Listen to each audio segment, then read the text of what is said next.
আসসালামু আলাইকুম। SG global নিউজে স্বাগতম। বিশ্বজুড়ে যখন উত্তেজনার আগুন ছড়িয়ে পড়েছে, তখন এক অভাবনীয় মোড় নিয়েছে মধ্যপ্রাচ্যের সবচেয়ে বড় দ্বন্দ্ব ইরান বনাম ইসরায়েল যুদ্ধ। এই লড়াই কেবল দুই দেশের নয়, বরং আদর্শ, প্রতিরোধ এবং জাতীয় আত্মমর্যাদার প্রতীক হয়ে দাঁড়িয়েছে। আর আজ ইতিহাসের পাতা উল্টে আমরা দেখতে পাচ্ছি এই যুদ্ধে বিজয়ের মুকুট এখন ইরানের মাথায়। কিন্তু কিভাবে সম্ভব হলো এই বিজয়?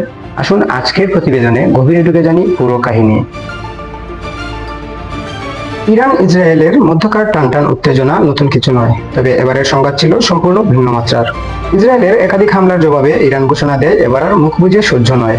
হরমুজ প্রণালীর নিয়ন্ত্রণ, সিরিয়া ও লেবাননে ইরানের প্রভাব এবং গাজা উপত্যকার বর্তমান অবস্থা, সব মিলিয়ে ইরান সিদ্ধান্ত নেয় প্রতিরোধের এবং প্রতিশোধের।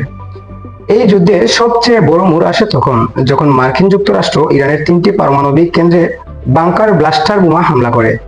এ হামলার উদ্দেশ্য ছিল ইরানের পারমাণবিক কেন্দ্র সম্পূর্ণ গুঁড়িয়ে দেয়া। এই হামলায় ইরানের বড় কোনো ক্ষতি না হলেও এই কর্মকাণ্ডে ট্রাম্পের ওপর চেপে যায় ইরান প্রশাসন। পাশাপাশি ট্রাম্পের এই আচরণ জাতিসংঘ সনদ ভঙ্গ করেছে বলে দাবি পশ্চিমা মুরলদের। ট্রাম্পের এই আচরণের তীব্র নিন্দা জানিয়েছে বিশ্বের অনেক দেশ। এই প্রেক্ষিতে ইরান হঠাৎ করেই ছুড়ে দেয় এক যুগের শত শত ক্ষেপণাস্ত্র। লক্ষ্য ইসরায়েলের সামরিক ঘাঁটি, বিমান ঘাঁটি এবং গোয়েন্দা কেন্দ্রগুলো। বিশ্বের চোখ তখন তেহরানের দিকে। কিন্তু অবাক করার মতো বিষয় হলো, ইসরায়েলের আয়রন ডোম প্রতিরক্ষা ব্যবস্থা পুরোপুরি ব্যর্থ হয়ে পড়ে ইরানের অত্যাধুনিক হাইপারসনিক ক্ষেপণাস্ত্রের সামনে। ইরান যেভাবে স্যাটেলাইট প্রযুক্তি ব্যবহার করে ইসরায়েলের গভীরে আঘাত হানে, তা প্রমাণ করে দেয় তাদের শুধু শক্তি নয়, আত্মমর্যাদা এবং রাজনৈতিক কূটকৌশলও রয়েছে। ইরান শুধু সামরিক শক্তিতে আঘাত করেনি, সাইবার যুদ্ধেও চালিয়েছে কড়া আক্রমণ।